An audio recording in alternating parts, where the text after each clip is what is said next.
So before we begin today's episode, I would like to point out that there will be no spoilers for Welcome to Derry in this podcast. We are talking about a lot of things from the Stephen King universe that may connect to Welcome to Derry, but we avoid any plot or major spoilers for Welcome to Derry. So if you're afraid of that, go ahead and keep listening. They ain't here. Welcome to Liminal Radio, the station between stations, a niche horror podcast. Gray, and we're going to be talking about It's a Stephen King special! that Hatter. Yes, it is. It is a Stephen King. We are finally doing our first Stephen King special. There will be plenty more of those, but yes, we are finally going to be addressing Stephen King. And as I'm sure surprising no one, this is largely due to It coming out, the It TV series, of course, not the movie. The movie's been out for a long time. And we've both been obsessed with it. I feel like everyone who's watched it is obsessed with it, which means we've got to talk about it. We've got to talk about Stephen King. We've got to talk about his connected universe. And this is going to be an intro to Stephen King, where we're going to explain everything you need to know in order to appreciate everything that's going on in It, the series. Yes, and we had a few questions in mind, but I'm going to spring two surprise questions on you right now, Gray. All right, I'm on the spot. I think this is against the Geneva Convention. This may be a war crime, but okay, hit it, lay it on me. What am I answering? What am I doing with no prep time? Well, it wouldn't be the first war crime I've done, but anyway, first, and it's not a crazy one, but did you like the old It or the new It better? Ooh, I'm so torn on this one. I would say overall, I may like the old It better, because here's my thing though. For me, the two Curry and Skarsgård, the new Pennywise and the old Pennywise, are neck and neck. They're just very different characters, and I love them both equally. They're very different. They're very different Pennywises, and I love them both. For me, the reason the old one which don't get me wrong, it gets its nostalgia points and that kind of thing, and of course the graphics are terrible, that kind of thing. We all know that, but because I feel like I enjoyed the new movie pretty much watching that whole thing. That kind of knocks it down a couple pegs for me. So I'm going to say the original is so much better than Tim Curry half, all the way is the slightly better of the worlds better, but I love the second movie. Okay, now on my end, but it's a very complicated question because, like you said, nostalgia points. I love the old one. Tim Curry, you can tell, is having a fantastic time playing the character. The thing is, believe it or not, I read the book before I saw either movie. I read the book when I was like 9 years old, which explains a lot about my psyche now. But the thing is, I saw the old one right after, and as a kid, all of my thoughts were, oh, I wish they'd had this scene. I wish they'd had that scene. There's one scene I wish wasn't even in the book, and we won't get into that here. But overall, like the new one, I felt had so much more that was in the book that really got me. Like, well, you know what? We'll talk about that in a second, because that's part of the second surprise question. But anyway, there were so many scenes in the book that just really chilled me to my bones. It like really sent a chill up my spine, and they were just like not even represented in the old movie. So as much as I enjoyed Tim Curry, and the fact that that was one of Seth Green's first roles, fun fact, it was the remake that I felt captured the book, and the book was what I enjoyed initially. So yeah, I'm going to go with the newer ones, and a big part of that is just Bill Skarsgård, because most of that was just him. Let's be honest. Oh, absolutely. And I always love to differentiate what I love about the two Pennywise. I love them both, but they're a very different character. To me, Tim Curry played more of a devil Pennywise. And what I mean by that is he seemed intelligent and articulate. He seemed like a conscious human entity who is choosing to be evil. He seemed like a person. Skarsgård's character to me is more like a beast than a devil. He's pretending to be human. He's pretending to be intelligent, but his entire thing of humanity is a mask, and you see it slip all the time. And I very much feel like his character isn't so much quote unquote choosing to be evil. There's no humanity anywhere within sight of Skarsgård's Pennywise, and it's just wearing that mask. And so his feels much more alien, much more inhuman, whereas I feel like Curry's Pennywise is a lot more like almost human feeling, like has a human intellect and feels less alien and feels like he's kind of evil on purpose, like an evil human, whereas I feel like Skarsgård is just a monster wearing a mask. Yeah, I definitely agree with that. And another thing I feel they did better in the new one, it's not really new anymore, it's almost 10 years old, but what I think they did better, but still not quite where I wanted it to see, was Henry Bowers. Oh, absolutely. Like in the first one, Henry Bowers, he was the bully. Yeah, they did fine when he was a kid. As an adult, they had him in the movie for like 30 seconds. Not literally speaking, of course, but like they did a little more to build him up in the first one, like the insane asylum stuff. But I feel like in the new one, they still didn't do quite enough with him. I did like when Eddie like stabbed him and he's running out of the room. He goes, "You should shave that mullet. It's not the 80s anymore." He's saying that with a stab wound in his face.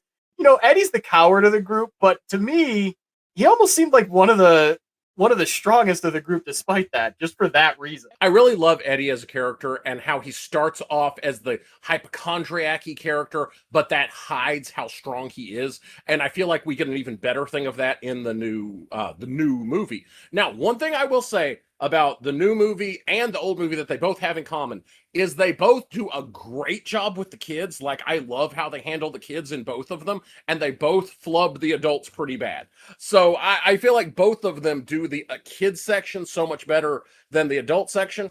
And I feel like that the original gets away with that more because it's mixed together, whereas the new movie is split into two movies, so the adult movie kind of sucks while the kid movie's really good. So I feel like that's where some of my preference for the old one comes from, just because it has its sucky adult scenes mixed in with its amazing kid scenes. Although the kids in the new one, oh my god, 10 out of 10, so good. Oh my god, and all of them are just amazing. I love their characters, how they play their characters, just so good. All right, so leading into the next and final surprise question, first I'm going to say this. In the adult movie, in the grown-up part of the new one, they should have had Seth Green play Richie and reprise the role, because that would have just been fantastic, right? I think so. But the second surprise question is of a similar nature. Which of the two, because neither of them did this well, which of the two do you think flubbed the ending worse? I'm gonna say the new one. But now I want to be clear. I love them both. When we are criticizing this movie, we are criticizing something that we love that was done really well, just that could have been better, because Stephen King's stuff is so amazing that you have to hold it to a high standard, and we can always talk about how we would have liked to have had a better Stephen King thing. So our criticism is always coming from a place of love here. But that said, yeah, I feel like the ending was really bad. Stephen King is famously bad at endings anyway. And I feel like the new one was a little worse because of how they depicted them kind of doing the I don't believe in you kind of thing. And then him deflating, and I didn't like it. Didn't think it was good. I actually compared to, in the old days, I think people gave a lot of shit to the giant spider scene where they beat it to death with their bare hands. But after seeing the new one, I'm like, no, give me back the spider. I liked them physically killing the spider. That's fine. That makes so much more sense. 10 out of 10. The new one's ending made me go back and retroactively like the ending of the old one better. See, I'm kind of of a similar thought. The more I thought about it, the less I could really pick between the two. It's kind of tied for different reasons. And here's the problem with it. If we're going into the Stephen King lore, this is kind of, sort of, a little bit hinted at in the old movie. But a major thing in the book that was kind of glossed over in both movies was the fact that the reason it took on the spider form was so it could reproduce. And there being more than one of that thing is an absolutely horrifying concept. And I know either way, they weren't going to get the ending right, because a lot of it was in metaphysical space, the ritual of Chud and so forth. We could talk about that at some point, I'm sure. But yeah, they weren't going to get the ending right no matter what. Both times I think they flubbed it. And I think that if they had used the concept from the book and really focused on the fact that the reason that there's a spider form is because it's making more of itself, it would have worked so much better. Well, and I think that absolutely needed to be included. But that is the reason why I like out of the two flubbed endings, I like the original better, because we could go with, again, this isn't how they do it in the book, but I feel like this could have been done in a way in the movie to make sense. Is if they had played up the fact that it has to take on a physical form in order to reproduce, which allows them to attack it physically. So that kind of makes the whole thing of them beating the spider to death with their bare hands and it being a spider in the first place. If they had added that explanation of it being there to reproduce, I feel like that would have solidified it, made it all make a little more sense. And I feel like we could have gotten away with that, and that would have been just a generally better ending. And other than the second one, which is just I don't believe in you, which is not how Pennywise is supposed to work. That's not how this. Yeah, it's kind of like if somebody's coming at you with a chainsaw, because he is a physical being. He is physically in their world. I don't believe in you. Okay. The chainsaw is still currently lodged between your vertebrae. So, I don't think that fits. Yeah, that's so important, is the fact that it is a physical threat. That's actually what we generally see. Yes, he uses his powers, his magic, his illusions to frighten people. And when he's done frightening them, he eats them. He is a physical threat. He physically devours them. There is blood and body parts. He is a physical monster. That's a thing, and I feel like that gets glossed over a little. Exactly. And before we move on to the actual scripted stuff, there's one other thing, because a lot of this is going to be about the books and the lore and how it connects, and just to help better appreciate Welcome to Derry. But there's one thing I want to mention about both movies that was in the second one and not in the first one. The leper. Remember the leper? Oh, yeah. In the book, out of everything in that book, that's definitely in the top 3 scariest. When I read that as a kid, I had nightmares about the leper, because I've always been, I wouldn't say I'm Eddie Kasperick level, but I'm a bit of a hypochondriac. Like, if I cut myself, my first thought is, oh God, I have to go wash this right away or it's going to get infected and fall off. And the idea of a disease thing, well, it was worse in the book, because you know what? We can't talk about that. You know where I'm going with this, right? Absolutely. It offered certain services for a nickel, and that I wasn't ready for that as a kid. But yeah, point is, the leper was something that was really upsetting. And even if they didn't, they actually reworked it, and they had it all in there. And I was really glad to see it in the movie, just because it brought me that nostalgia of reading the scene in the book and having to put it down for 2 days. And I will say that for me, the leper, now I know some people don't mind this. It bothered me a little bit, not as much as it bothered other people. I do feel that the director specifically, I'm blanking on his name, but the director, his over-reliance on CGI and maybe giving us too long a look at some of his CGI stuff definitely was kind of a weak point of the second set of movies, of the new movie, of the new duo of movies, is we saw way too much of the CGI. And I feel like the leper would have been way scarier if he had either been more practical stuff and less CGI. Although some of that may be practical, I don't know, but it did not look amazing to me, and I feel it was a little too cartoonish. I feel like if he had looked more like a real diseased leper rather than a cartoonish version of a leper, I feel that would have been a lot creepier. Would have bothered me. Okay, and one final thought, and I'm sorry, this is what I'm just coming up with on the fly, and then really we're going to move on to the lore of the books. Out of both movies, do you remember the Kiss Me Fat Boy scene? Yes. Which one did it better? Oh, the original, 100%, hands down, no doubt. The original definitely did it, because it's supposed to be kind of comedic. The original definitely did the comedic side of it better. But I don't know, him being in the dark school and the face Pennywise is making when he's in the locker with him, I think they just did it differently. Like, the new movie tried to make it scarier, the old movie tried to make it kind of funny. I don't even think that scene was in the book, was it? I don't think so. I don't remember. If anybody's listening, let us know. If you remember, let us know if that was from the book, but I'm pretty sure it wasn't. I think that was an invention for the movie. Yeah, and that would be Bill Skarsgård paying tribute to Tim Curry, which is pretty great. But anyway, we've talked about those movies enough. Y'all have seen them. Why don't we get on to our next subject? Absolutely. And just so that everyone knows, aside from just gushing about Stephen King and it in general, which that's going to be a large portion of the show, today's episode, we're really going to be focusing on explaining the interconnected Stephen King universe. Because when you watch Welcome to Derry, there's going to be a lot of things that if this is kind of your first introduction to Stephen King, or even if you just watched the It movies and are now watching Welcome to Derry, there's going to be a lot of stuff that might not make a ton of sense because there's a lot of backstory, there's a lot of lore, and there's a lot of connection. And we're going to be giving you all the information you need to more properly appreciate Welcome to Derry.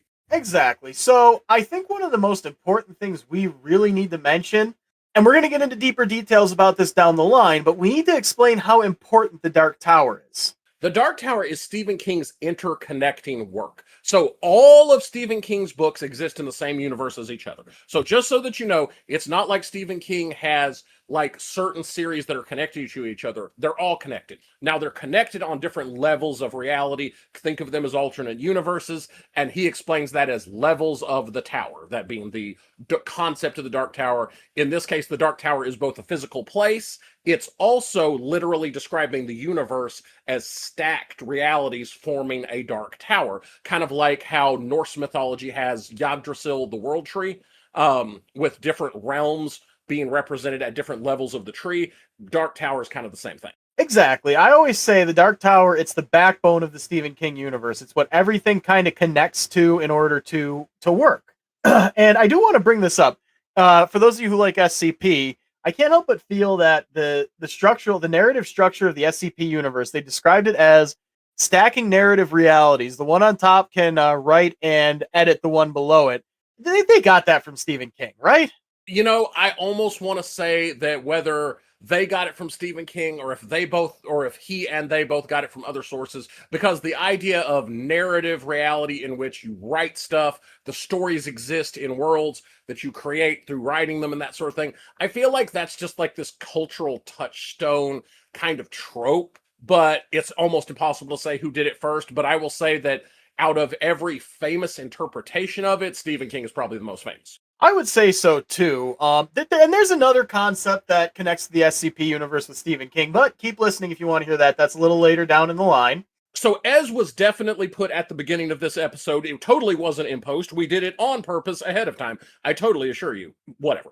But we are not going to be doing any spoilers for Welcome to Derry, just so you know. We're going to be talking about Welcome to Derry and some of the themes, but we are not going to be spoiling it. Actually, I don't even think at this point Hatter's caught up with it. So, we're more talking about what you need to know to appreciate the show going into it. We're not going to be spoiling it for you and are not really going to be discussing the episodes. We may do that in a future episode. So especially if you want to hear us talk about specifically what has happened in the episodes, let us know, because there are some really interesting things we can talk about with that. Absolutely. Like, we could even just do short episodes where we just kind of go on about it. As a sort, definitely not a spoiler, but as a hint at something, there is a question a lot of people are asking, that there is a very creepy theme. You know what? I'll go ahead and say childbirth comes up in the show a couple of times, and in a very scary way. And a lot of people are going, "Oh my God, what is this director's obsession with childbirth?" And we've already told, this is the sort of thing we will be explaining that will give you insight into the show. We've actually already told you why that probably is, because it is pregnant. It is here to reproduce. Therefore, using childbirth as a scary element in Welcome to Derry makes a lot of sense. This is the kind of information we're going to be supplying you with in this episode without spoiling anything, because I don't want to tell you how childbirth plays into it, just that it does, and now that was something you will understand much better. This is the kind of shit we're going to be explaining as we give you the overview of the Stephen King universe and the background you might not have.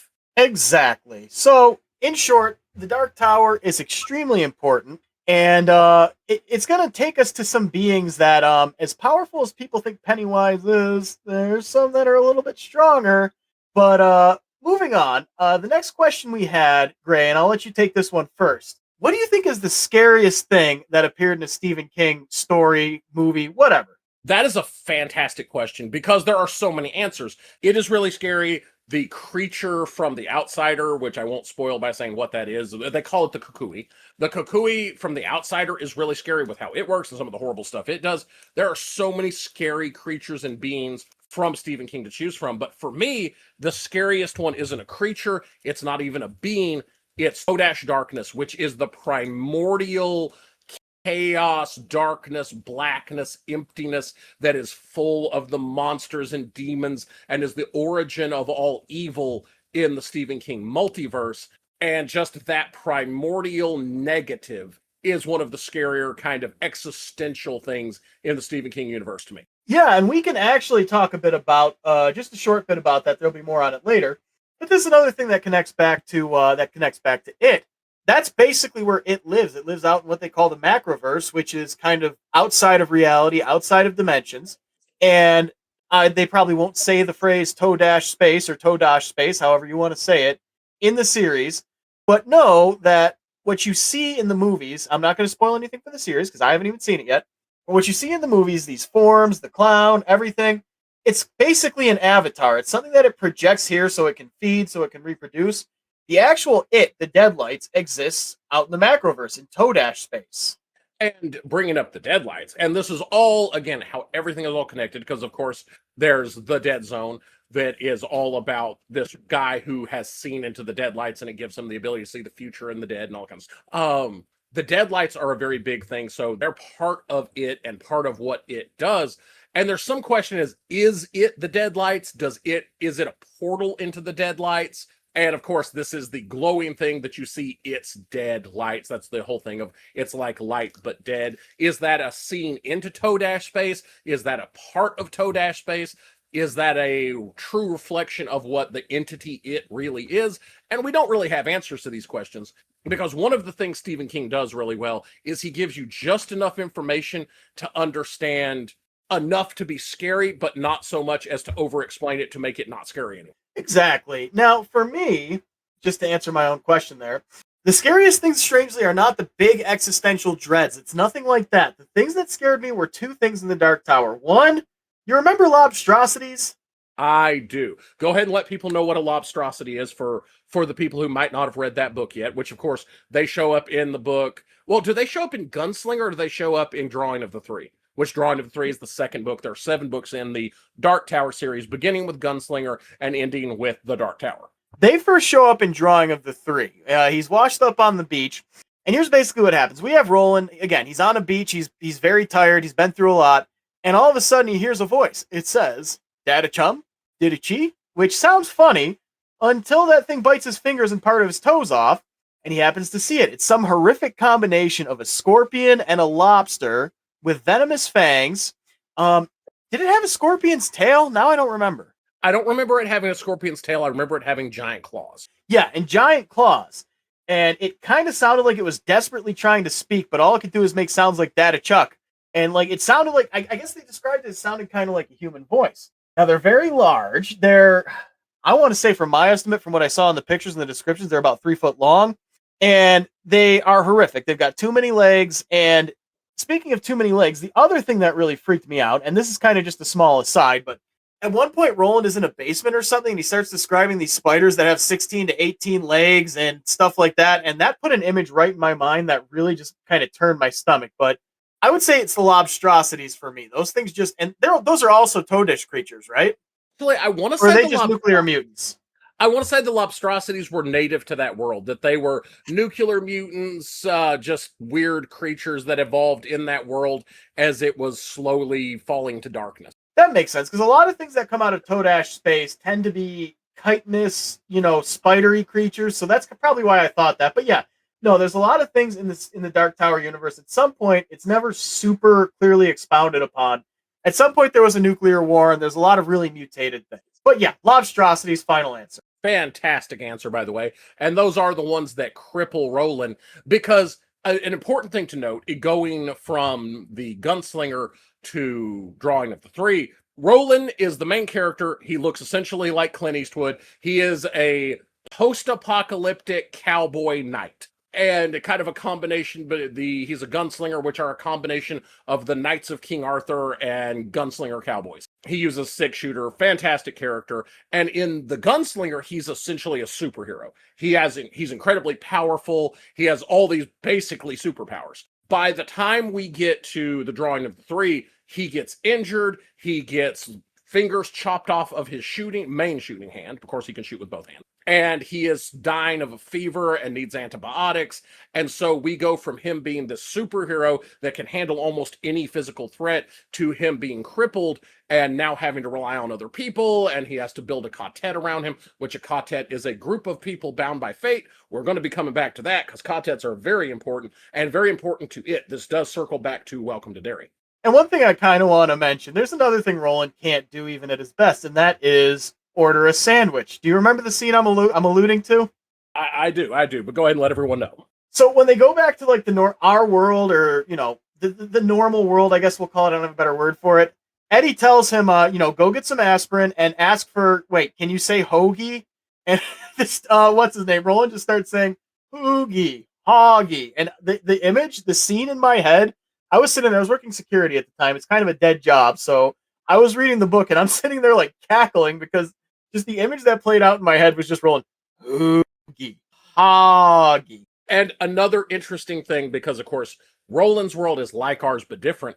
And so when he originally wants a sandwich, he keeps calling them popkins. And I love that as a name for a sandwich. I just want to call sandwiches popkins from now on. A tutor fish popkin? Exactly, tuner fish. So yeah, if you can't tell, we really like the Dark Tower. We're definitely going to do more episodes on the Dark Tower, but we don't want to linger on that too long because we kind of have a goal here. So I think it's important, though, before we move on, that we each talk about how Stephen King has inspired our writing, because we're both writers. We both love to write, and I think both of us were heavily inspired by Stephen King. Absolutely. So for me, the first novel I ever finished without being forced to was It. I was 9 years old, which again explains so much about my psyche and why I am the way I am. But I sat there, and another interesting fact about me, I'm dyslexic. And that book I hated reading because it was hard. So I read that book and I kept on learning and finding ways around that. And basically, Stephen King taught me to read. And Stephen King gave me an interest in horror and in writing and just the idea of having a connected universe. Now, I've been working on a novel for 10 years. I can't pump them out every year like Stephen King used to, but one day y'all will see the Hatter novel. Now, how about you, Gray? How has Stephen King inspired your writing? Well, I'm going to say in like one vague way, but then in one more specific way. In the vaguest way, he just contributed to my love of horror. That a lot of my stuff has horror elements, and a lot of my idea about things that are scary comes from Stephen King. As anyone who's listened to this podcast knows, once you ask me what I think the scariest, whatever Stephen King, I usually pick something very existential. You know, I love Toad-Ash Darkness as a scary thing. Whenever we talked about which Stephen King book scared me, I'm talking about Revival and its existential dilemma about the afterlife. So these greater cosmic horror, existential dilemma stuff is what really resonates with me. He has a lot of that in his writing. And that influenced how I like to write and how I like to view things that are scary as this bigger, not just visceral, low key, or not low key, but small time horror of this monster is gross or is going to eat you. But this makes you question reality style horror is definitely something I really enjoy, and he influenced me that way. But I will say more specifically, he made me love smart-ass characters. In one of the short stories that I've written that is being turned into a full novel, that's probably a little ways down the road, but the short story is available to read, which is called The Witcher Man, which is an urban fantasy. My main character is a major smartass and has that fast-talking, smart-aleck, sarcastic sense of humor that we see in some of the best Stephen King characters. In The Dark Tower, it's Eddie, of course. He's Roland's sidekick, one of his quartet, one of the members, one of the other gunslingers, and he has that very fast-talking, very sarcastic sense of dialogue. We also have Roland's old quartet, where he had Cuthbert, who is the cowboy version of that. In it, we have Richie and his smart alecky. By the way, just unrelated to anything, anytime I mention Richie, I want to mention my favorite thing that I do not feel was done well in either of the movies because they didn't explain it, but you still saw it and it's still something I loved, is how Richie had a tendency to be too much and get on his friends' nerves. They loved him being an asshole and being funny, but he would get too much, and when he would get too much, they would say, beep, beep, Richie, and he would stop. And how it was like a safe word. So he was only an asshole by consent, and when they told him to cut it out using their special code word, he would, which is one of the reasons I love Richie's character. So I love these fast-talking, funny characters, and that's the kind of characters I want to write. So he inspired me by having that kind of character in his story. Speaking of which, why did the dead baby cross the road? Because it was stapled to the chicken. Ba-dum-bum. One of my favorite parts. And yeah, that brings us back to the smart alecky character, because that was one of my favorite scenes in the whole series, is when he originally makes that joke. Roland is just yelling at him. He's like, what? That's stupid. That's not how riddles work. And he's like, it's just a joke, Roland. Roland's like, no, you have forgotten the face of your father, which basically means you've failed or dishonored yourself in some way. But later on, when they're facing an artificially intelligent train and they have to beat it by basically solving its riddles, Eddie presents that riddle, and because it doesn't have an answer, it shuts down. And Roland's like, Eddie, I must apologize for the way I spoke to you. And he's like, no, it really was just a joke. No, I have forgotten the face of my father. Again, just absolute brilliance the way that wraps around. For sure. And that's definitely one of the characters that inspired just how I write my characters. So, and that sort of thing I've always loved, and I love that kind of just irreverence that just really does it for me. But anyway, getting more into The Dark Tower, I think it's important that we talk about some concepts that translate to other books and are important to the It franchise. And I think we mentioned a few minutes ago, you talked about Catet. Why don't you tell us a little more about that? So, it is important. First, you have to understand the concept of Ka. And in the Stephen King universe, Ka is fate, but Ka is fate, Ka is God, Ka is the force of universe that drives the universe to order. So Ka, like I said, we can simplify to saying fate, but it's a little more than that. So when we say Ka-tet, we mean a group of people bound by fate. In The Dark Tower, And the reason, and just so that everyone knows, the reason we are circle back to the Dark Tower continuously is because Dark Tower is the series that Stephen King wrote to be the through line, to be the series of books that explains how all his books are connected. So whenever we're talking about these overarching concepts, we're usually going to go back to the Connector series to explain what they are, and then we can explain all the different books that they connect. So if you're wondering why that's how we explain everything, that's why. That's why we're choosing that series, because it's the series that's made to connect everything. Also, because Stephen King always circles back to the Dark Tower, everything comes back to the Dark Tower. All things follow and serve the beam. More about that later. I'm sorry, Gray, continue. See the turtle, ain't he keen? All things serve the fucking beam. So that will explain what that means later too. So when we say quartet in the Dark Tower, the quartet is Roland and his gunslingers. So it's Roland and Susan and Eddie and Jake and Oi. By the way, Oi is their Billy Bumbler, which is kind of like a combat grade anteater, a raccoon. Super cool animal, by the way. I love Oi, one of my favorite characters. I'm a big fan of Oi too, and I've been talking about Stephen King over on the on another app. I don't know if we can say that app here, but and people got real mad at me because I said the weird dog thing because I couldn't remember his name. Oh, people were respectfully pulling out their torches and pitchforks. No one was really angry, but how could I forget a 2-letter name? His name is Oi, and he is a Billy Bumbler, you heathen. Oh my God, somebody commented exactly that, word for word. But yes. That's awesome. But yes. No, yeah. You'll find that if you watch our podcast for a while, you'll find that I'm very bad with names and specific words. It was not out of disrespect. We all love Oi, and Oi is probably my third favorite character in the Dark Tower. The Man in Black and Eddie probably being number 1 and 2, and they kind of change places a lot. And the Man in Black is an amazing villain, and we'll kind of discuss how he connects to all the other franchises here in just a moment. But to circle back to what I was saying, that is the original quartet that we hear called a quartet, that we hear that word used, but we see quartets in other places. And one of the places we see a quartet is in it, specifically the Losers Club. The Losers Club is a quartet. It is a group brought together by fate that is solidified by what they go through together that gains supernatural power. Quartet is a group backed by fate. They gain the power of fate. Another quartet would be from Salem's Lot. Father Callahan and all of them from that book, that was a quartet. Now we actually see that quartet break.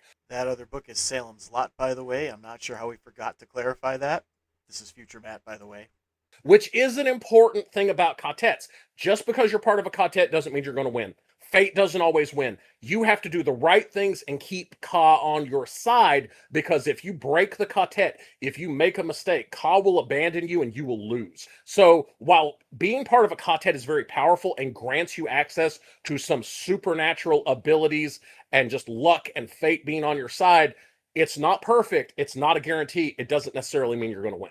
It's important to remember that Ka is essentially a weapon. Now, you can have a gun in the real world, but if you don't know how to load or aim it, it doesn't do you any good.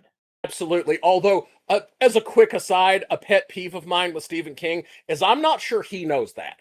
I think Stephen King thinks guns are really easy to use. I'm not sure Stephen King has ever fired a gun, perfectly honestly. And there's a specific, we don't see it so much in Gunslinger or any of that because, of course, the people using guns in this are highly trained supernatural gunslingers. So guns being easy for them makes sense, totally cool, don't have a problem with that. But there is one of his newer books called Fairy Tale. And in it, I won't over go into it, but there is a boy who he is not supernatural, he's not a gunslinger, he does not have Ka on his side or anything like that. And he at one point has to fire a pistol that he has never fired before, never even taken a practice shot with, and has to take a very difficult shot at a moving target and is able to hit it. And literally in the book, they say, guns are really simple. It's not that hard. You just point and click. This is what this tells me that the person saying this has never gone target shooting with a pistol. Well, I'll tell you this. Guns can be very easy to use if your target's right in front of you and charging at you and you have it ready to go and cocked. It's pretty much point and click, but a moving target with a pistol downrange, I can tell you as somebody who is pretty close to being a real-life gunslinger, well, if long arms count, that is an extremely difficult shot to make, and there's no kid who's going to be able to do that just instinctively. Well, pistols are the hardest of all the firearms to aim accurately, especially to distance, because they don't have a shoulder stock. Rifles and shotguns are far easier to aim, and so that now, as you said, of course, if your target is directly in front of you, if you're within touching distance, well, yes, of course, obviously that's not difficult. The further it gets away, the more you actually need some skill and practice. Now, I'm not saying you can't get a lucky shot. Absolutely, beginner's luck is a thing. But given the fact that Stephen King in the text literally just says, "Oh yeah, it's because guns are easy," I'm just like, Steve, my man, my friend, I want to take you shooting just so I can watch you miss a whole bunch, so you can learn that pistol shooting is a skill and not something you're just going to do out of nowhere. Now, again, I want to clarify that in the gunslinger books, even the new gunslingers, quote unquote, like Eddie and Susan, who are learning to shoot, though they are basically given the power of being gunslingers by fate, so they don't count. The fact that they get really good at it really fast totally makes sense. Don't have an issue with that. It's more from that one new Stephen King book where he, I think, betrays a little bit of his ignorance on this subject. Want to say, love Stephen King, but just that's a pet peeve of mine. And I will say this too: it's important to remember the gunslinger's creed. There's, and it, it just sounds like cool poetry to some people, but you have to remember that the gunslinger he pretty much always has Ka on his side because it's just part of being a knight/gunslinger. Oh, absolutely, I agree. And his bullets, now don't get me wrong, he's a great shooter. And that's been shown that even before he had that fully mastered, he was a great shooter. He kind of has both on his side, which is why he's so good. But the bullets go where he wants them to because he has Ka on his side, because he does not kill with his gun. He kills with his heart. And in case anyone's wondering about the Gunslinger Creed we're referencing, it is a mantra that gunslingers recite about their philosophy. And it's, "I do not aim with my hand. He who aims with his hand has forgotten the face of his father. I aim with my eye. I do not shoot with my hand. He who shoots with his hand has forgotten the face of his father. I shoot with my mind. I do not kill with my gun. He who kills with his gun has forgotten the face of his father.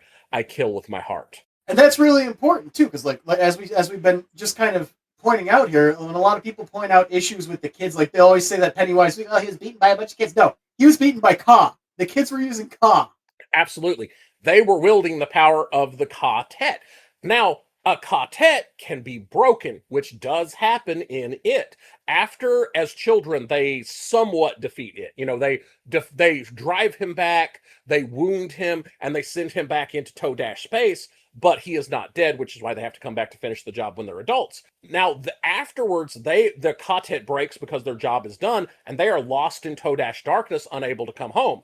So now and of course they have to reforge the Ka-tet in order to be able to get home, in order to use the power of Ka to get home safely. They did it by shaking hands. They did it by shaking hands. Yeah, absolutely. That is how that scene should have gone. And this brings us to a scene, because that should be how I describe this. They should have reforged Ka in a perfectly normal, uncreepy, unfucked up way, and we could just go on with this podcast. Unfortunately, we do have to address the elephant in the room. I am a big fan of that meme, by the way, of a giant elephant standing in a very small living room with a sign on it that says "address me," so we are going to address it. We're not going to say on this podcast how they reforge Ka. If you're not familiar with it, look it up. You'll see 100 people doing videos on it and how messed up it is.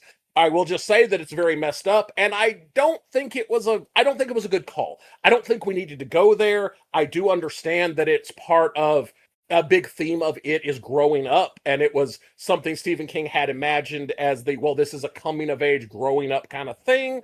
But we could have showed that a different way.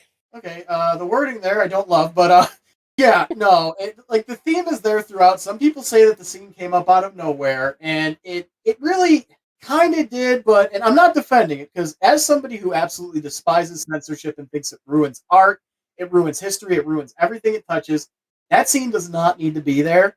There's a million ways they could have done it. They could have done a secret handshake. They could have recited. What if, at the time, what if they had a creed? What if they had a creed similar to the Gunslinger's creed they could have recited? That would have been so much cooler, but I'm sure y'all have figured out exactly what happened at this point, for those of you who don't already know. But yeah, I'm not going to decry the entire book because of that one scene, but that one scene just should not be. I personally would have liked a blood oath. the kind of, cut hands, make an oath. We agree to all come back and finish this.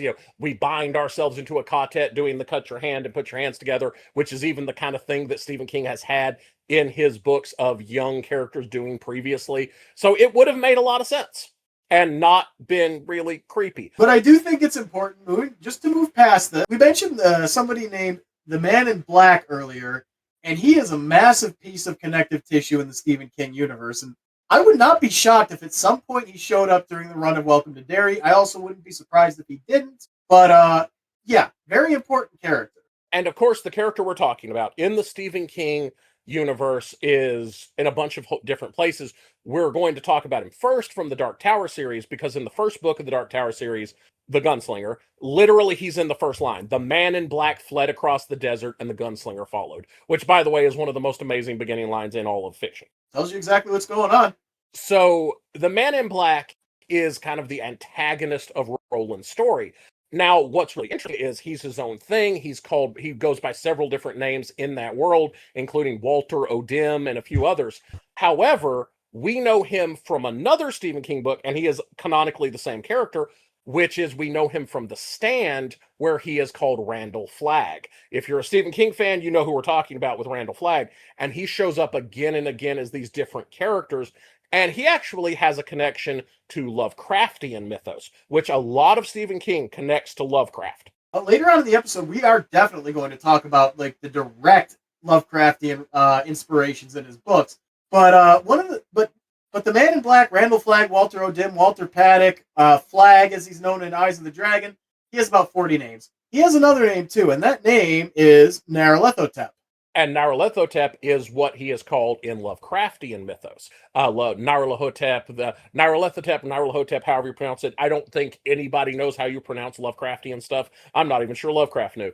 So he's a recurring character that fills a very similar niche to Randall Flagg in that he shows up over and over again, causing chaos and problems and just generally spreading evil. Which I believe is Randall Flagg's overall goal. Now, I know he works for some other people quite often. It seems like oftentimes there is an end goal, but I think the ultimate spirit of his character is that he's just a guy who likes to cause trouble. In the Dark Tower, he works for the Crimson King, who we'll talk about in just a moment.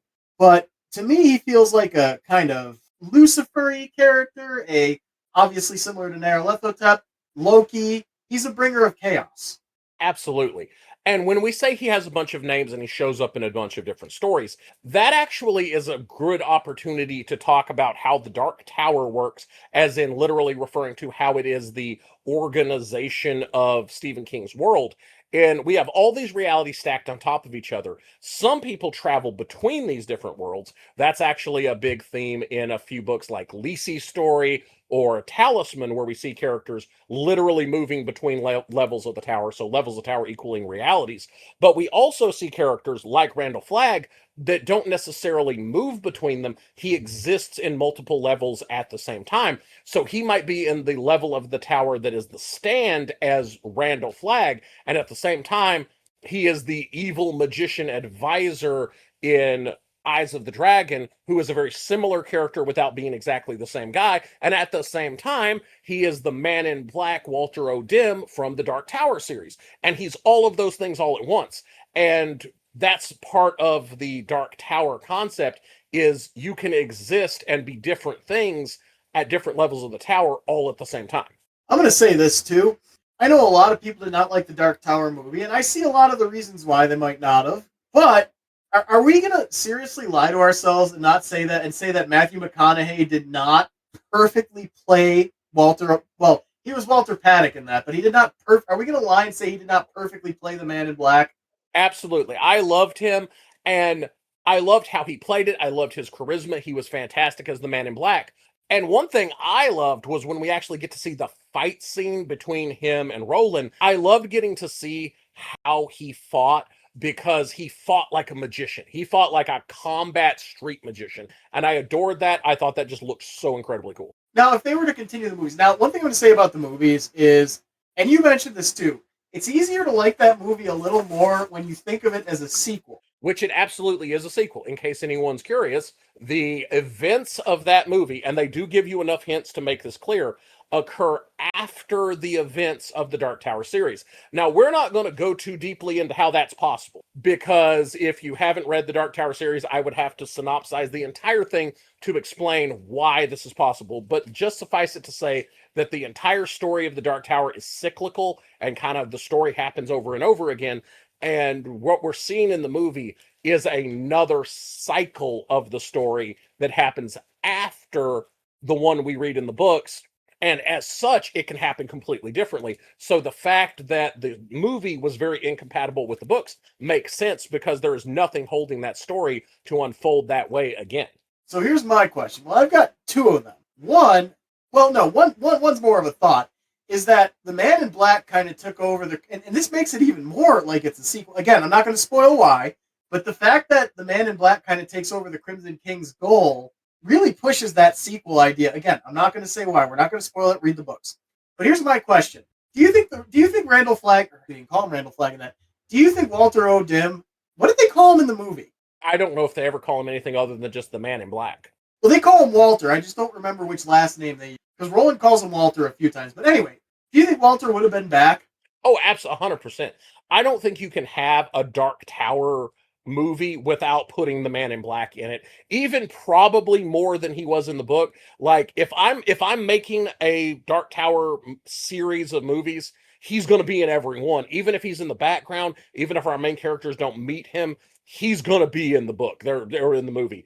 Just no doubt. He's such an interesting central character that you can do so much fun stuff with. He's got to be there hands down no matter what. So he has to come back, in my opinion.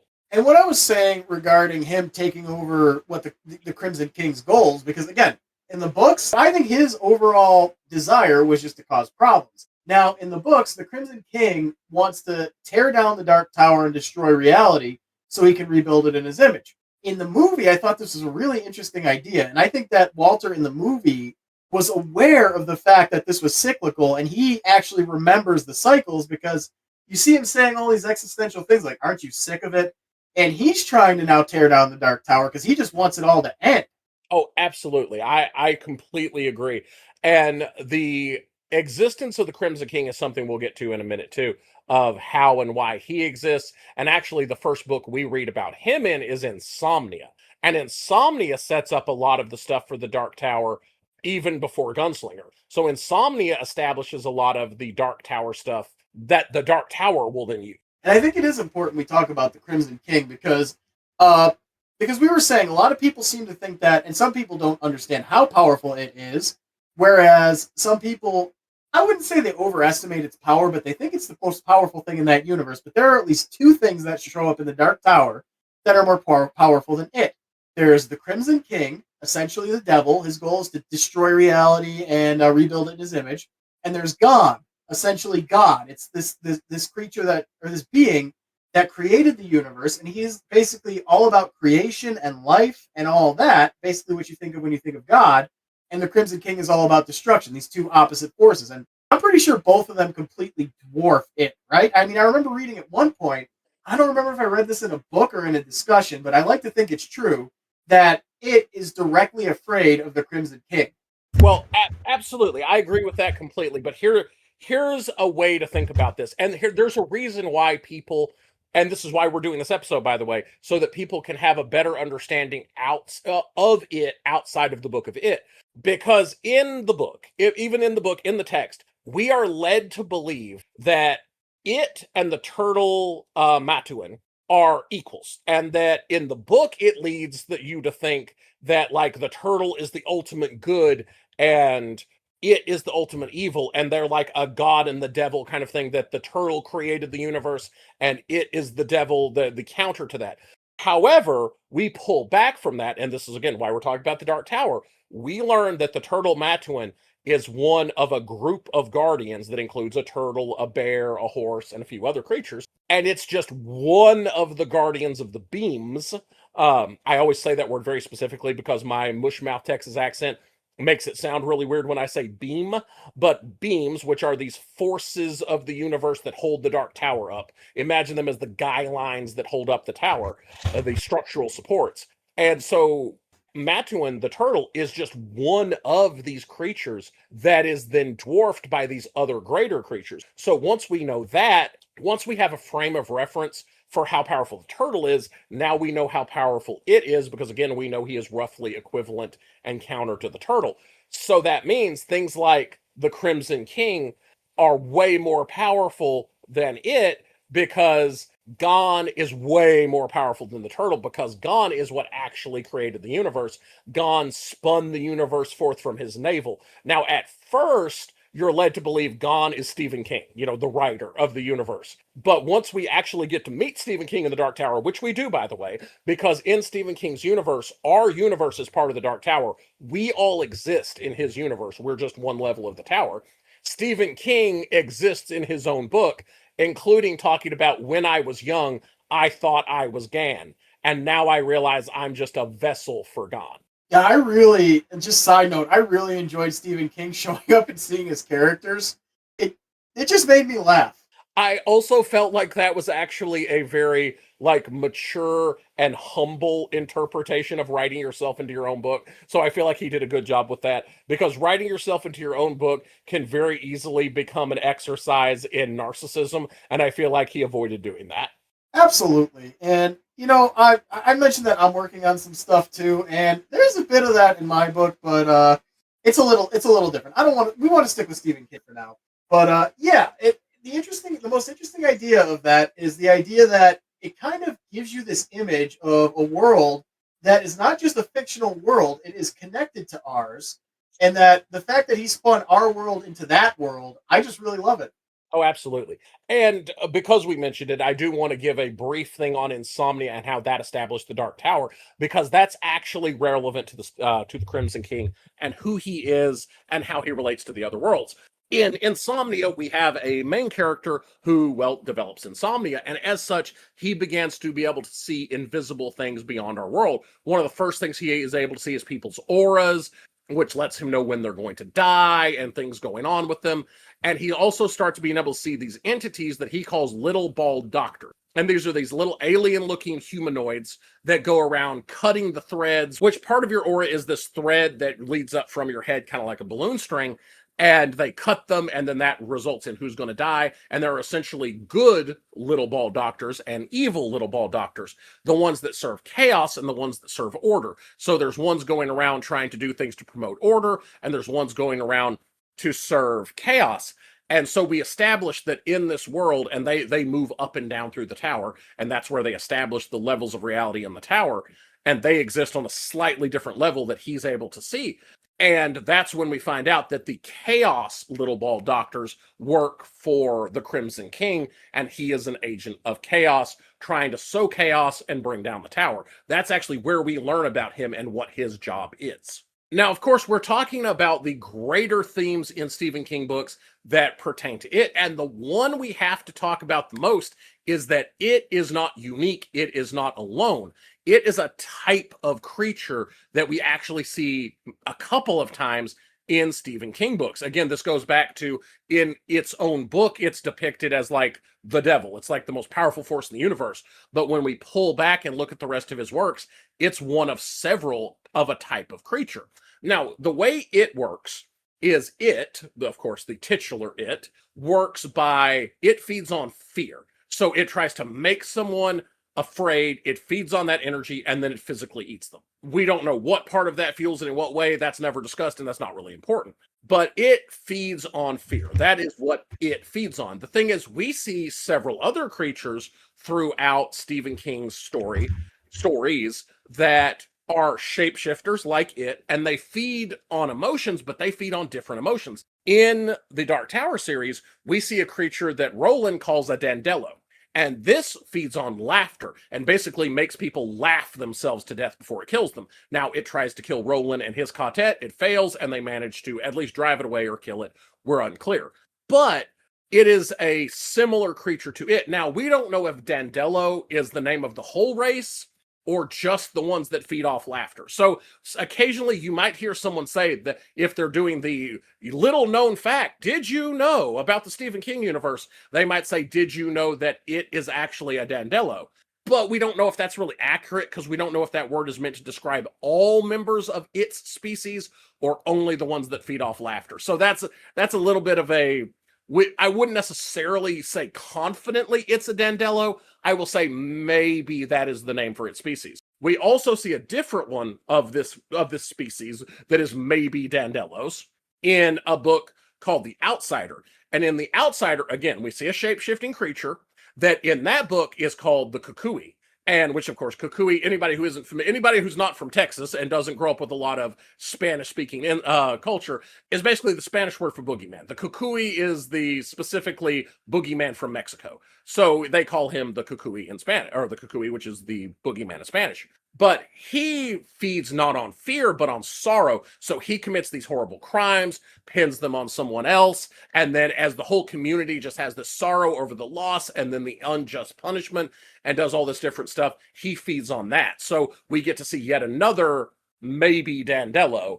So we have fear, laughter, and despair. We have these three different things that we see these creatures feeding off of. So we actually have a pretty good idea of that it is a member of like a group of entities, if not a whole ass species. See, what I would say is Dandello also, I want to point out, could also just be that particular one's name. It's never really clear. But if we're talking about these things, I would say that, to me anyway, I think it is leagues beyond the other ones. And a major reason for that is we know for a fact that it exists in the macroverse. It exists outside of our reality and just uses avatars here. I don't know, maybe I'm not remembering correctly, but as far as I know, I think Dandelo, the one that we saw in the Dark Tower, the were spider, whatever you want to call it, is just kind of there in that reality. There's also, of course, the Kukui. Now, I'm going to be honest with you, I never read The Outsider. Gray knows a lot more about that one than I do. And then, of course, God, I was in 4 Past Midnight. What was the librarian creature in 4 Past Midnight? Oh, I know what you're talking about, but I'm not sure what they called it. Yeah, I don't remember the name, but it was the librarian was part of it, and I don't remember if it fed on fear or if it fed on whatever. I haven't read this book in a long time, guys. I'm sorry. I should have reread it before the podcast, but it was another creature of that type and also seemed to be localized to that part of reality. So what if it, and follow me on this, what if it is like the god to these creatures or its parent? We've seen it try to reproduce before. Maybe it's parent to all these things. Now, okay, when you said it was the god to them, my first thought was, nah, that doesn't resonate with me. And then you said parent. And then I locked in.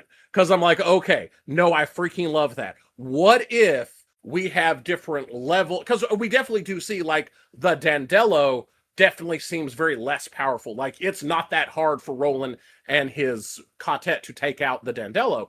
But we see the Kukui, which to me feels kind of like in between that. He feels more powerful than the Dandello, but in some ways doesn't really necessarily feel as cosmically powerful as it.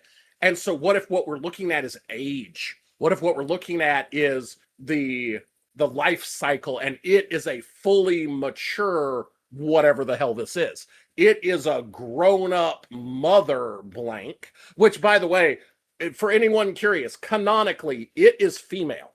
It is the reproductive member of its species. So so just so that you know, we tend to think of it as male because of its being played by male actors like Skarsgård and Curry. But another interesting point for you to keep in mind for watching Welcome to Derry is that it is female. It is pregnant and there to reproduce. Yeah, I was talking about this on the other social media app, and I kind of put it as, I kind of put it in this way. You've seen ants before, right? You know what an ant is, right?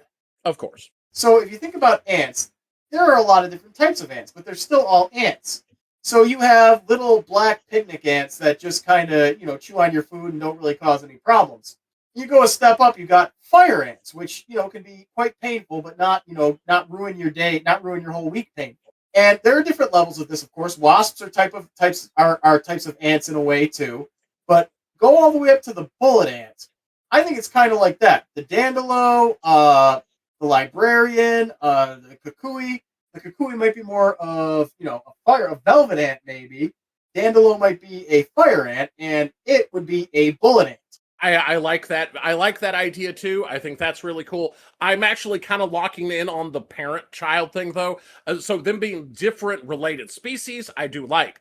but I'm kind of like becoming obsessed and headcanoning in the idea that they're different ages. For instance, what if it, because it was trying to reproduce in this instance, maybe it's reproduced before. What if it is literally the parent to the kukui, for instance? And so the kukui is trying to mature into a creature as powerful as it. So I like that one personally for my headcanon, but I definitely think the variations on a species is also an interesting idea.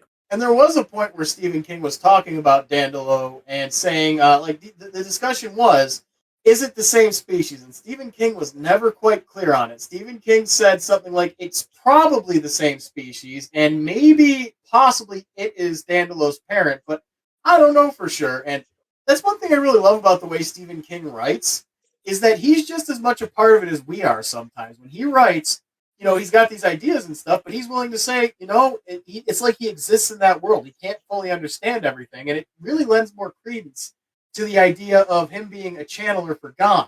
Well, and this actually ties into, if we want to get a little meta, a little bit talking about the art of writing, because of course, as we've said, you and I are both writers, and we read Stephen King's writing from the point of view of writers. And it's important for those of you who are not writers. Among writers, there is generally two categories, two sides of the spectrum of writing. And these are how much you plan your writing before you write it. Now, one of the classic phrases to describe it is plotter and pantser, meaning someone who plots it out versus someone who writes from the seat of their pants. Now, George Martin, the guy who wrote Game of Thrones, phrased it, I thought, really well as architect versus gardener, whereas someone who plans out and builds according to their plan versus someone who has a rough plan and then lets it grow on its own. So I think those are both. So plotter, pantser, and gardener, architect are two ways we can describe it. And Stephen King is very expressly and adamantly a pantser. He's a gardener. He lets it grow. He tries not to overplan it. He starts writing and he sees where it goes. He sees where it evolves and lets it develop on its own, which is part of that I am a conduit for Gon, that you just let it flow through you, because he doesn't know where he's going until he gets there either.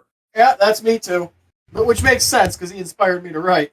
Now, one thing I will say, as a little bit of, just in case we have any aspiring writers out there, anyone who's trying to get started writing, just in case that's you, in case you're listening to this, I do want to give you my favorite piece of writing advice. We've talked about being a plotter to being a pantser, gardener to architect as a spectrum. So there's a long spectrum of being all the way from I don't plan shit and I just sit down and write from the gut, all the way to I have a scene by scene, chapter by chapter, detailed outline of everything that's going to happen before I ever sit down to start writing. Those are the two extremes. And there's a bunch of notches in the middle. And if you are a writer and you're struggling, now don't get me wrong, if you're a writer and it's going great and you're having a good time and the books are flowing and you're not getting stuck, you never get writer's block, don't change a thing. You're perfect the way you are. You're doing what you need to do. However, if you're hitting a hiccup and you're having writer's block and you're struggling to get to the next step, try moving one notch closer to plotter, one notch closer to architect. In other words, outline and plan a little bit more than you currently are. Not to say that you need to jump all the way to the other end of the spectrum. Try moving one or two notches. If you're not planning at all, try doing a rough plot outline, just a rough one to kind of say what happens. If you already do that, then maybe do a chapter by chapter rough outline just to say what happens. If you're, whatever one notch more planning than you're currently doing can be very helpful if you're having trouble. Now, I want to be clear, I'm not talking to the people that it's working for. If you're the pantser from hell and don't even know what your story's about before you sit down at the keyboard and that's working for you, 10 out of 10, beautiful, love you, you're great, you're in Stephen King's camp, you're doing a good job. But if that's not working for you, try moving a notch to the left and it could be helpful. Yeah, I think so. Like, for me, when I started writing, the first time I started writing the story that I'm writing, my novel, I just had a character in mind, and I rewrote it about 400 times, just trying to figure out exactly what I wanted him to do. And I ended up with 3 separate ideas for novels. And, there's going to be more. This character is not someone I can kill off because I just enjoy him too much. But I ended up with 3 novels I want to write, and I have to get to that. I've been working on it for 10 years. But yeah, for me, the seat of my pants approach actually led to outlines. Oh, absolutely. And that's also another way you can do it is you can start by just start writing, sit down with no plan, get some of the ideas on the paper, and then that give you the ideas to give you enough stuff to put in an outline. So that's absolutely a way you can. So another very important concept to the Dark Tower, to it, to the entire Stephen King universe is The Shining. The Shining, to put it simply, I'm sure you all know about the movie. If you haven't even at least heard of The Shining, your rock needs a paint job because it's starting to look a little dull. But The Shining is essentially a connection to Ka. The Shining can give you various abilities that you would need to handle a given situation. Now, some beings shine some of the time, some beings shine all the time. We'll get more into that as we go. But what The Shining is in its original book is this kid who has an ability to see into the future, to read minds, to speak into minds. Does he have some kind of telekinesis? We don't really see him having telekinesis in most instances, although I think a couple of times we see some vague telekinesis. And that's the thing with The Shining, it's very undefined. The Shining is a connection to the universe, and it allows you to do a lot of different stuff, and it manifests itself differently. Because, of course, as you mentioned, we have Danny Torrance from the book and movie The Shining. We also have Dick Halloran, who is the old man who teaches him how to use The Shining, who both have it, and they have it very similarly, where it's mostly telepathy, the ability to see the future, that kind of thing. But we also see characters that we could argue have it in a much more physical way. Like a strong argument could be made that Carrie White from Carrie had The Shining, and that her powers are a manifestation of The Shining. Yeah, for sure. Now, here's my question: when it comes to Carrie, what was her connection to Ka? I have to wonder about this. Maybe there's like a dark antipode to The Shining. Because it seems more like her connection might have been with something more like, I don't want to say to Dash Space, but with something a little more sinister. Well, and that's one thing I'm going to say that I may disagree with you slightly on when you were defining The Shining and saying it's a connection to Ka specifically. The thing is, I don't think it's necessarily a connection to Ka in the sense that it is fate and the connection to order and good. It is a connection to the higher realm.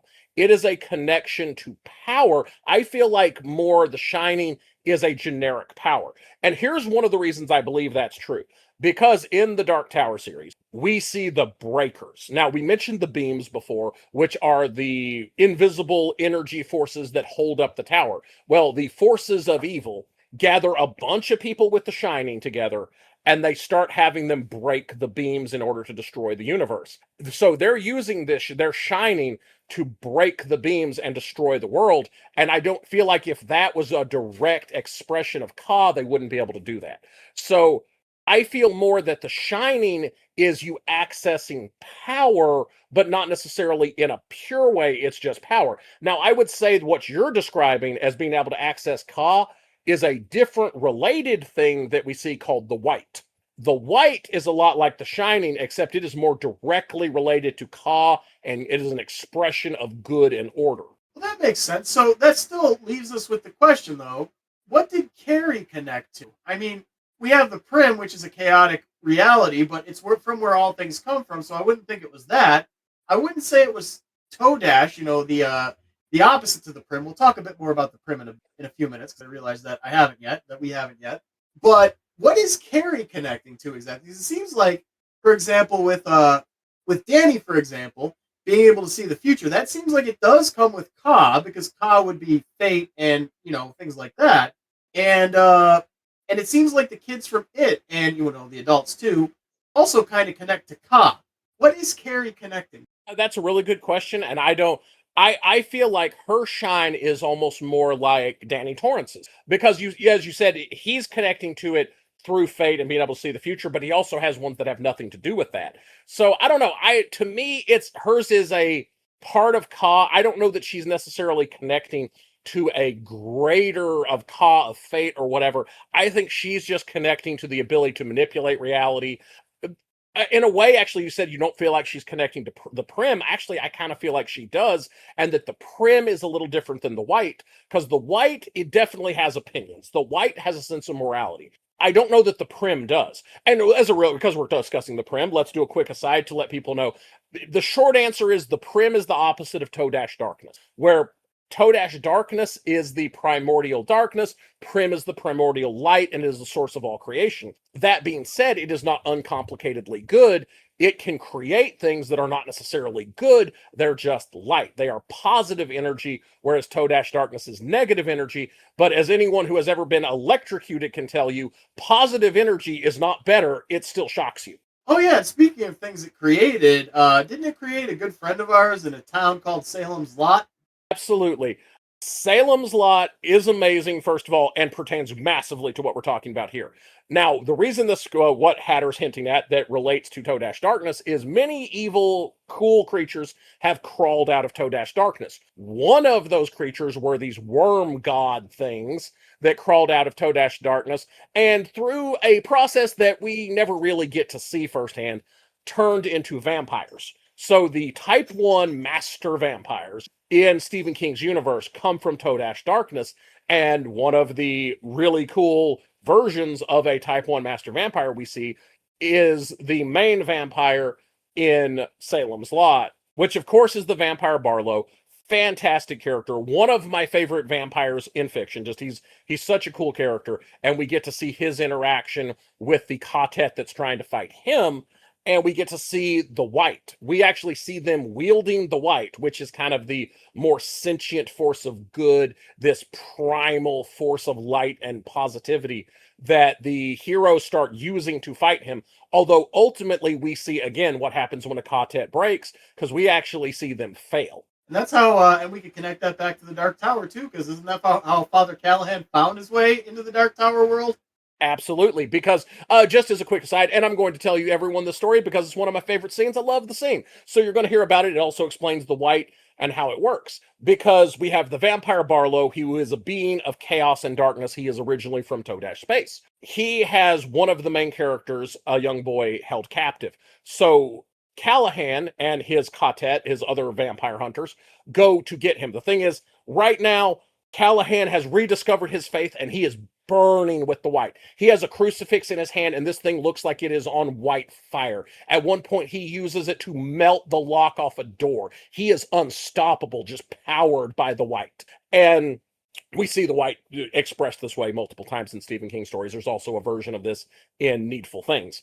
But so we have Callahan just burning with the white. Callahan goes in to confront Barlow. Well, Barlow has his hand on the boy's neck and is prepared to snap his neck. And so they're at a little bit of a Mexican standoff where Callahan has this power to basically melt Barlow's face off, but probably not before Barlow can kill the kid. So Barlow attacks Callahan's faith and he says, all right, you're standing there with your crucifix. You believe your God is more powerful than the rites and evil chaos religion I follow. Well, then let's put it to the test. I'll let the boy go. You put down your crucifix and we'll fight each other fairly, faith to faith. And Callahan's, is like, hell no, I'm not going to do this. And so Barlow lets the boy go and says, I let him go. What is your faith so weak you can't put down your crucifix? And that causes Callahan to start questioning himself and doubting and like, wait, is my faith only in the symbol? Do I really have faith? And the glowing crucifix starts going out and the white abandons him because he begins doubting and loses the confidence and thus breaks his quartet and loses the power of the white. He loses the power of Ka. And so Barlow is then able to overpower him and he doesn't actually kill him. He cuts his hand, makes Callahan drinks some of his blood, which kind of causes him to be cursed and unclean, and Callahan runs off into the darkness. We then later meet him in the Dark Tower series, where he is now trying to do good and fix everything and kind of goes on a redemption arc, which he does. But we actually see Callahan, who is the kind of failed champion of the white, showing back up to serve Ka in the Dark Tower. And you know what? I'm not a big fan of priestly types, but Father Callahan, he's a cool one. Absolutely. He is one of my favorite priest depictions in fiction in general, and especially in Stephen King. And it's kind of one of the cooler things about Stephen King. One of the things I really love is the fact that if you just read Salem's Lot, all you're going to think is, oh, well, he's a priest. He's channeling the power of God. But there's so much more to it when you read The Dark Tower, which is precisely why we're doing this video. Just so people understand that there's a little more to what they're seeing than they think there is. Absolutely. And which circles back to Welcome to Derry, because if you're only reading it and you're only watching the movies and you're only watching Welcome to Derry, you might be sitting there with this zoomed in version of the reality, where as soon as you zoom out, you see how it's all connected and it's all bigger than you thought. Much like how if you only watch Salem's Lot, you would be left thinking, oh, it was the power of God. Whereas if you zoom out, you realize it's a much bigger force. Although, to be fair, in Salem's Lot, when describing the white, he does describe it as a force of good, much older and more primal than Christianity. So he even hints at it in the text of that book. And I think something you said made me think of a different story. This is a little bit of a tangent, but I promise it's a short one. Have you ever read a Stephen King book called The Jaunt? No. Now, this is it's one of the deep cuts. I only read it recently, and it was written sometime in the 80s, but it's a short story that he wrote. And again, this is a bit of a tangent, so it doesn't really connect, but it's the story about this scientist. He finds a way to teleport objects. So, like, first he puts his hand through this thing that he accidentally invented. He sees it on the other side of the room. He immediately pulls it back, like, oh my God, thinking he was seeing things, and he realized, oh my God, I can teleport things. So long story short, he sends objects through, and he sends mice through. But when he finds the mice on the other side, they look beaten up, not beaten up physically, but like mentally beaten up, and they just lay there breathing heavily for a minute and die. So again, long story short, it turns out when a creature, a living thing that's conscious, goes through the teleportation system, they're kind of stuck in this limbo type space. And you know what? Let's connect it back. It's probably Toadash space. But they're stuck there for, God, like I think he said like thousands of years. And the first human they send through, when he comes out on the other side, he's a criminal. He's getting his freedom for being the human test subject for this. When he walks out, his hair is pure white. And all he says, the last words he ever says are, it's eternity in there. And finally, just like the last plot beat of the story, this is years later. I don't know how long later, but like it's fully realized people are going to Mars with it. And what they do is essentially they put people to sleep when they go through the teleportation system. They call it the jaunt. And they're on their jaunt couches. And he's telling his kids this story to try and ease their minds, which I don't know what he was thinking. But the son just thinks it's so cool. The daughter freaks out. You know, she goes to sleep. But the son wants to see what the eternity is like. So he holds his breath when he's given the gas. And when he comes out on the other side, his hair is white. And he's screaming and laughing and crying all at the same time. And he's shouting, longer than you think, Dad. Longer than you think. And tearing his face apart. And yeah, you said something in there that made me think of the longer than you think line. But oh, that was probably, you know, I said earlier the scariest thing that I read in Stephen King was those creatures. That might be it, actually. Actually, I didn't know about bringing that up. That does connect back again, because the hair being all white and it kind of wrecking your mind goes back to the deadlights, which is part of it, which is, of course, again, anyone who's not super familiar with it, inside of it that you can sometimes see through its eyes or its mouth or other orifices when it's a spider, whatever. We see the deadlights through it, which is a portal into what it really is, possibly to another place. And one of the things we see is people being mentally damaged by looking into them and their hair turning pure white when they look into the deadlight. So that connects to the jaunt. So it could be that, you know, is the jaunt somehow related to the deadlights, or is the deadlights somehow us peeking into eternity? So that's a cool idea and a cool connection. But well, cool. We managed to connect it back. I just thought it was something I wanted to bring up because I thought it was a cool story. I'm sorry, though. What were you saying? No, which that's fantastic, and just goes to show the point we're trying to make is that even when you brought up a seemingly unrelated Stephen King story, it was related and connected. So that's why we're doing this episode, is to tell everyone and show them the giant Stephen King universe that's all interconnected. And you don't have to know all about it in order to appreciate Welcome to Derry or it, but it will definitely deepen your understanding of what's going on. So I want to circle back to The Shining a little bit and talk about Dr. Sleep and how we get to see and so much more of using The Shining. And actually, this circles back a little bit to kind of explaining the Carrie White thing, because we get to see just what I feel is the more Caw-related expressions of The Shining when we see Danny Torrance's story when he's a kid, which, of course, anyone who's not familiar, Dr. Sleep is the story of Danny Torrance once he's an adult. And we get to see a young girl named Abra who shines brighter than maybe anyone else we've ever seen. And her powers are actually much more physical, much more almost like Carrie White's powers. So I wonder if what we're seeing with Carrie White is just that she has a more strong physical material connection to the shine, more like Abra than like Danny. Yeah, I do want to bring something else up there too, another connection. I talked about that. I said in one of my other videos on my other thing, we're going to upload my Stephen King videos from my other app here, guys, as shorts, don't worry. But I'd said something like Abra's probably the strongest shiner we've ever seen, and people kept saying, no, it's John Coffey, he just doesn't want to fight. Well, now that is a really interesting thing to discuss because, of course, the people who are saying that Abra's the strong, because it is specifically stated in that universe that Abra, by characters, that Abra is the strongest person with the shine we've seen.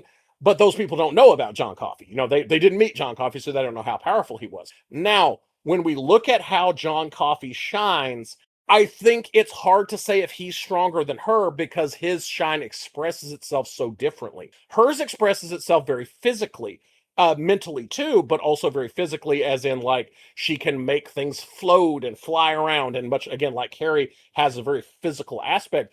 Whereas John Coffey, really the only thing we see him doing is more related to healing. His is more about healing and transference of good and evil and transference of negative energy. So while John Coffey is crazy powerful with the shine, no doubt, absolutely agree. Again, anyone who's not familiar, John Coffey is the character from The Green Mile.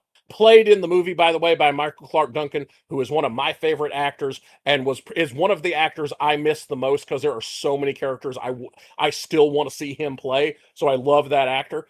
But John Coffey is very powerful, but his shining, in addition to being able to see into people's minds and the standard stuff the Shining can do, his was more focused on healing. So it's almost apples to apples or apples to oranges. I don't really know we can say who's more powerful, John Coffey or Abra. Well, oranges are better than apples. Yes, but they are not. But a good apple and a good orange are two completely different things. But the oranges are still better. Well, and that which is how you get people saying that Abra is objectively the stronger or Coffey is the stronger when they're not the same thing at all. And you're exactly. You got my point. You got the point I was making. But yeah, it's one of those things. The Shining, as you said, it manifests in a lot of different ways. There's something else I want to bring up though, because you talked about Michael Clark Duncan, and this is also not related. This really isn't related, but I'll make it quick. Have you ever played a game on the PS2 called The Suffering? No. Long story short, it's this prison, and we can actually connect it to Stephen King because all the horrible things that happen in that prison manifest themselves as monsters. So, for example, people who were decapitated in that prison became what they call slayers, which are these things with blades for arms, and their heads are pinned to their bodies. Now, none of that's super important, but there's a character who is inspired by John Coffey, he's a prison guard, but he's talking about, he says, I always identified more with the inmates, and he talks like John Coffey, and he just wants to help people. Now, he's not played by Michael Clark Duncan, but in the next game, the main villain, who is in every way the opposite of John Coffey, was played by Michael Clark Duncan. I just thought that was kind of funny. That's absolutely amazing. I love that. But I think we should talk a bit when it comes to shining about the way people shine, because we said this earlier, we alluded to it, that some people shine for a moment, some people shine forever, and I think we could go through a few examples of that. Absolutely. Now, first of all, and you nailed it, because some people will shine their whole life, like Danny Torrance, Dick Halloran, Abra, and also John Coffey. These are people born with the shine. And then there are people who are going to shine only temporarily, sometimes because they're channeling the white, sometimes because they're part of a quartet, sometimes just for no reason whatsoever, and just have a moment of shine. But like Eddie from The Dark Tower, he starts to shine at one point, but you could argue that that's because he's part of a quartet, or it's just because he gets more in touch with his shine. So we see permanent shiners, and then we see people who only shine temporarily. Another character, because of course we talk about Father Callahan shining because he's channeling the white, but then we also have other characters who do similar, like the sheriff from Needful Things, who ends up using his stage magician type stuff where he produces flowers out of nowhere that turn into a flaming white sword, where he makes shadow puppets that turn into Cujo and the sparrows from the Dark Half. So we get to see him channeling the shine and the power of the white and magic like that for a brief time, never to happen again. Yeah, I would say that the Losers Club were a similar situation, though, because they shined as long as they were a quartet. And, they went on to live normal lives and actually and if they had been able to shine or keep their quartet, they might not have forgotten that there was a creature that tormented their childhoods and killed hundreds of people in their town. Really? How do you forget that? Even if it is magic. Absolutely. And I think that's such a great example that they were not inherently people who shine. If they had been, then we would have seen, like, that would have been someone who would have, without the help of Ka, been able to remember, been able to see what was going on. But because they weren't inherently that, once Ka left them, they forgot. So any shine they have, any magic they have, any power they're wielding is strictly coming from their Ka-tet, which is why when the Ka-tet was broken, they lost all their power. And I think another important thing, and we've talked about this quite a bit, but I think we have to connect it back because I don't think we ever officially did. Maturin the turtle is a very important character in the books. Now, you mentioned that, it was him versus it, but we also need to connect to the Dark Tower. Maturin is one of the Guardians of the Beam, and I just wanted to kind of officially connect that. Absolutely. So we have Maturin, which there is the implication that he may or may not be dead by the end of it. The thing is, there's also the implication that he may or may not be dead in Dark Tower. Now, if he is dead in Dark Tower, it's because they broke his beam. And we talked about the breakers. We circled back around to that, where they were gathering people who have the Shining to break the beams. And if Maturin is dead, it's because of that project, which, by the way, was being orchestrated by the Crimson King. So we can connect the Crimson King, this incredibly powerful entity, which is more powerful than it, may have been what killed the turtle, freeing it to be able to do more evil stuff in our universe because the turtle is no longer able to actively oppose him. So yet again, it all connects back around. And that's also an important thing to remember for Welcome to Derry, because the turtle is in the movies is just barely referenced in one little scene where they find a little plastic turtle. It's like, really? And I know earlier we mentioned Chud, the ritual of Chud. That somewhat involves the turtle. I'm not going to go over all the details, but the point is, what Chud basically is one person connects to the outside reality and tries to push the other being, i.e. in this case it, outside of that reality. It's described metaphorically in the book as something like, they bite each other's tongues and tell each other jokes till one laughs, and that kind of connects to Dandelo in a way, but really what it was Bill and it trying to push each other out, and this is why the endings didn't work. The endings didn't work because you can't really show this stuff. It's not going to work in a movie, but it gets very metaphysical, and there is a certain degree to which I think it is impossible to make an It movie or screen adaptation with a good ending. See, I actually think you could. I just think you would have to not let Stephen King be involved with it. That way, which is not me cutting at Stephen King, because he would be the first one to tell you that he is very bad at ending stuff. And I don't necessarily think all the fault lays on him, because they had other screenwriters and directors and things like that involved with this. He didn't necessarily write these endings even, but I feel they have the Stephen King curse. I feel, and of course, could this be my arrogance? Absolutely. But I feel like I could write a good ending to it. I feel like I could handle it. Now, of course, then I write it and I would get trashed on Rotten Tomatoes. But I feel like it could be done. I just feel like you'd have to have a deeper understanding of how Stephen King stories are supposed to go to write a more satisfying ending. Yeah, and that's, I guess, ultimately the thing. I don't get mad as a huge Stephen King fan when people say his movies are bad. I don't get mad because he's not a filmmaker. I mean, he wants to be, but he's not a filmmaker. He's a writer. And I will say, when it comes to Stephen King, we have what is probably the most mixed portfolio of anyone that is actually, that I actually like, that is actually good. Because do we have some fantastic Stephen King movies and series and whatever stuff on screen? Absolutely. Do we have a lot of absolute garbage water? Absolutely. We have some really bad shit on screen. So it really is just very, very varied as to, and sometimes it's in the same exact show. Have you ever heard of a show called Storm of the Century? I think it was actually one of those made-for-TV movies. Yeah, I remember watching it with my grandma.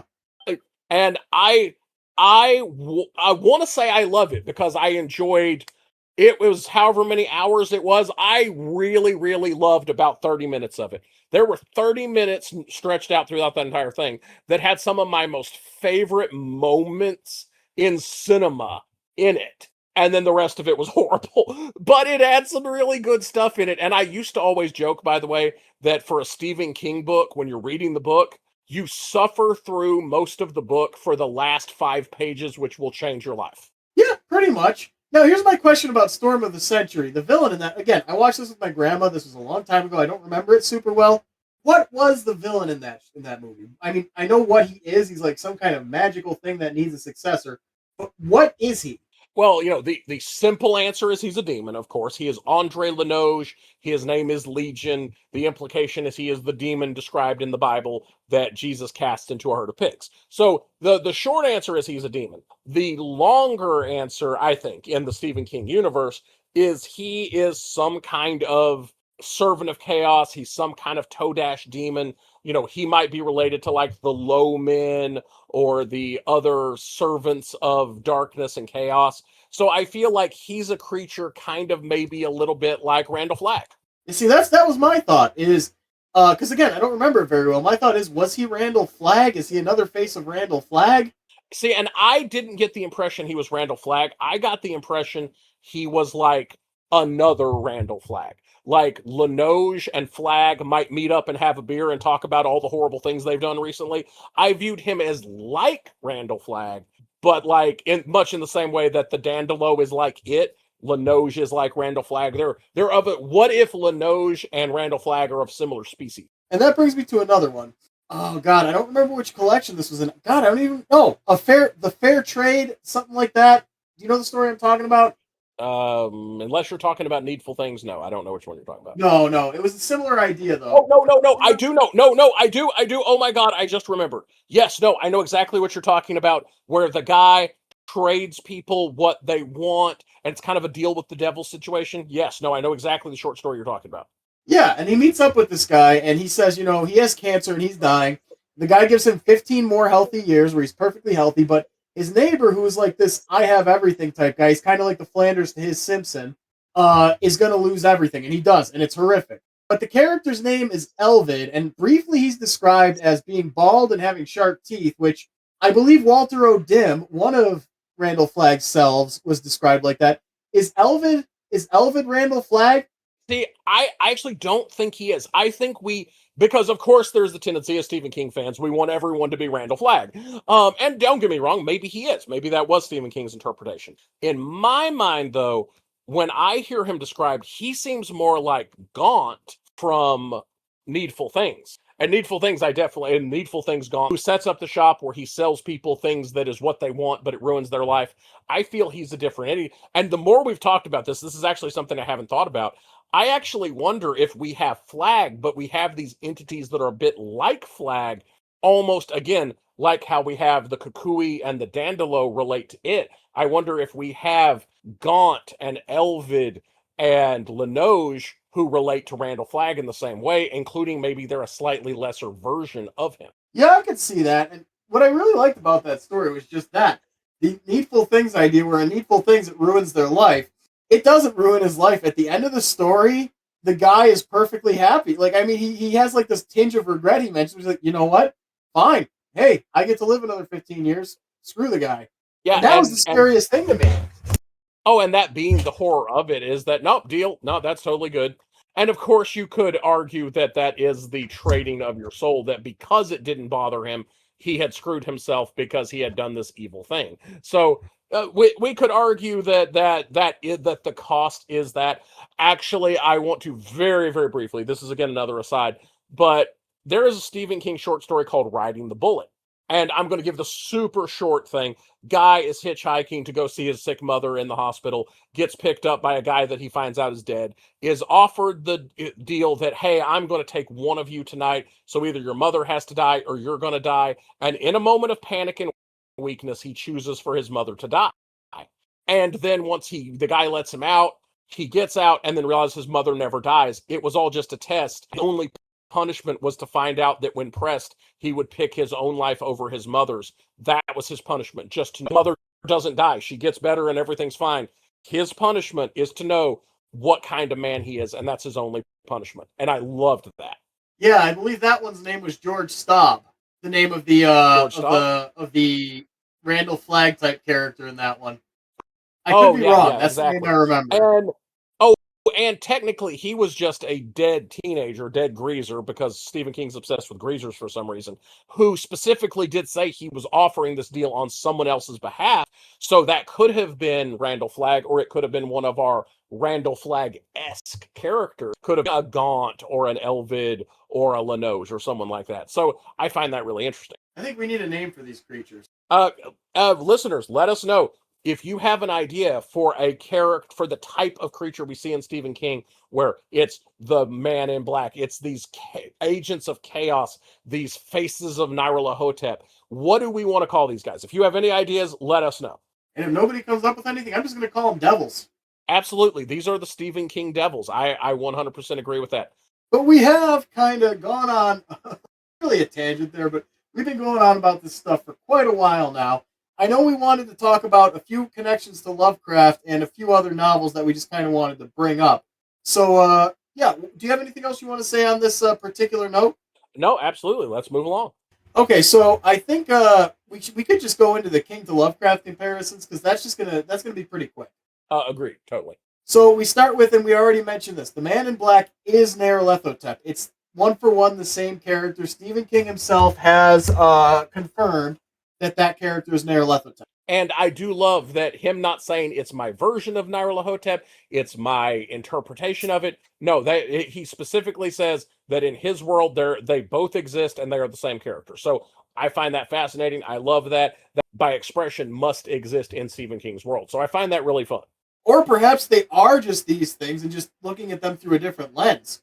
Like, for example, we can look at the Crimson King, for example. What would you say he connects to? I think in a lot of ways he connects to like Yog-Sothoth, where he is kind of this greater force of evil that is one of the central beings of chaos that is the threat to the universe, but is still close enough to our world to be accessed by people. So I feel like he's at the same level as Yog-Sothoth. Yeah, I feel like the biggest giveaway for that, for him being Yog-Sothoth, is that he can exist in multiple places and multiple realities at the same time. And that's kind of Yog-Sothoth's whole thing. Yog-Sothoth is the gate. Yog-Sothoth is the key. Yog-Sothoth is the one and all and the all-in-one. And in the same way, the difference is Yog-Sothoth is much more chaotic in Lovecraft's work. And Lovecraft exists on fear and what we don't know, whereas Stephen King explains things a little more. So I feel like maybe the Crimson King is just a better explained version of Yog-Sothoth, whereas, in Lovecraft, Yog-Sothoth, it's not benevolent, it's not evil, it just is. And I think even if we think about it, the Crimson King wants to destroy the universe and rebuild it in its image. Yog-Sothoth is the one and all and the all-in-one. Maybe Yog-Sothoth is the result of the Crimson King getting what he wants. Well, and one thing I will say is that, and this leads into the next one we wanted to talk about, is that in Stephen King, there is more of a focus on good and evil. In Lovecraftian mythos, there is no good and evil. The universe does not care about good and evil, and it doesn't give a crap about humans. There is no concept of right, wrong, good, evil, whereas in Stephen King, there really is a big focus on chaos and order and good and evil and that sort of thing.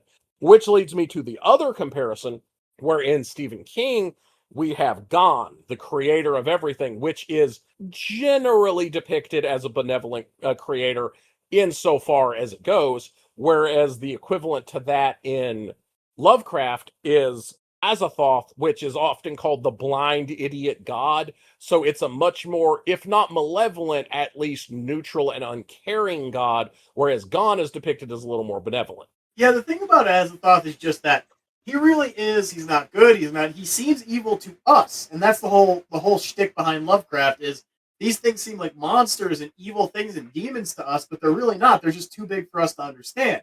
Azathoth is sleeping, and there are things all around him playing horrible, unimaginable music to keep him asleep, because we're all in his dream. He is dreaming this reality. If he wakes up, this reality disappears. Now, that's not to say he's never woken up before. What if he's woken up and gone back to sleep, and we have those Mandela moments, the Mandela effect, right?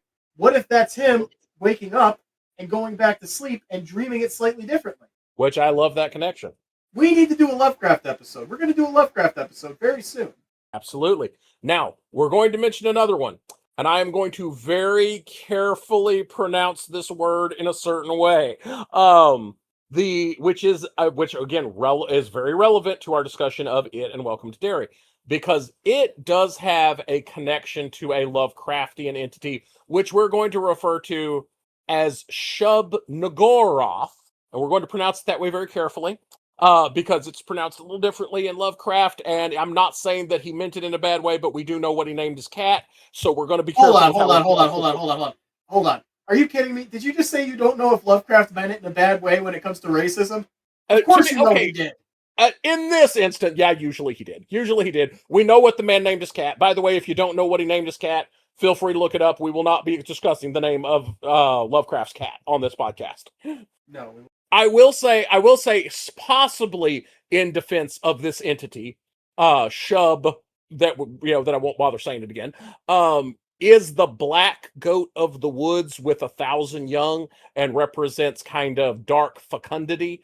And the word that they use that follows Shub is related to the Latin word for the color black. So maybe he didn't mean it that way, but it's Lovecraft, so I'm not really cutting him any slack. So could be, but we're going to refer to it as the black goat of the woods from now on, and does relate in some ways to it, specifically in the fact that it is there to reproduce.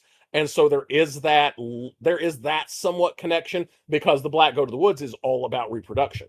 Yeah, absolutely. And there's definitely more to it than there's definitely more to it beyond reproduction, but it is a very strong connection between the two. So if we're going to connect it to something, and you know what? I'm not even going to say the black goat is something that, much like other Lovecraftian things, if you look at it, it can cause madness. It's something insanely complex and something beyond our world. And yeah, I would say that it is definitely connected to the black goat. And again, we as we're both admitting here, this is one of the lesser connections, as in it's not a straight one for one. I would say that may be, out of all the discussions we've discussed, that's the weakest one, whereas the strongest one is the Man in Black and Nyarlathotep, because Nyarlathotep is literally that is a stated canonical connection, whereas I feel like we're just kind of talking about the echoes of it and the black goat. So definitely one of the lesser connections, but I feel like it is there. Absolutely. Now, we've covered that. Now, we've talked about a lot here, and y'all have had to absorb a lot. So I think what we're going to move into next is just some quick recommendations for Stephen King, some books we really like, and if they are connected, we'll explain how they're connected, but we're going to keep it nice and light from the point. You good with that, Gray? Absolutely. I like this as sort of a reading list for books that may at least contain something that's going to help you better understand your It experience and watching Welcome to Derry. So I'm going to start with a very, very obvious one. Read the It book. Just when you get to the point where the kids are escaping, I don't want to spoil too much, so that's all I'm going to call it. You're going to see what's coming. Skip to the next chapter. That's the only thing I'm going to tell you to skip. The other warning I'm going to give, it is out, even without that section, is a very disturbing book.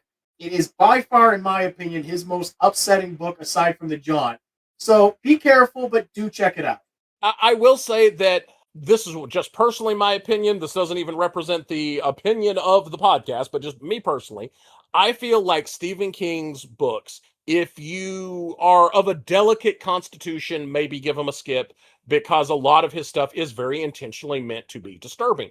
And if they're not for you, that's fine. It's totally okay if this isn't for you, but he does very intentionally get into very disturbing territory. So know that going in, trigger warnings apply. So that's just something to keep in mind. Now, I will say, if I wanted to mention another story that ties in specifically to it, I would say The Mist. One, it's a fantastic story about a bunch of people being trapped in a post-apocalyptic situation in a grocery store, and there are entities in The Mist that specifically come from Todash space. So there is a direct connection there, and we get to see more of the type of creatures that come from the same place that it lives.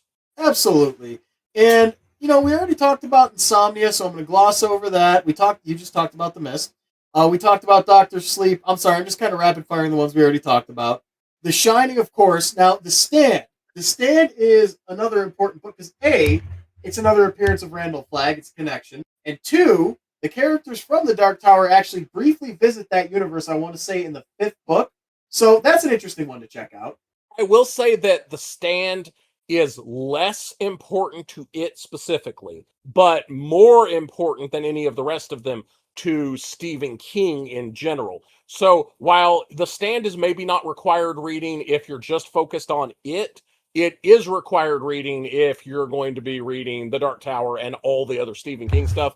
As you branch out into Stephen King, The Stand becomes one of the most important books. So that's absolutely something to keep in mind. It's more important the further you go. Yep. And just for a little for one that connects and is not too often talked about, Desperation. You've read Desperation, right? Absolutely. Desperation and The Regulators, which are similar but very different stories, are both great stories and relate in sort of a sideways way. And, there's a few things that appear in The Dark Tower that appear in it, specifically Cantas and Cantos, which we can talk about.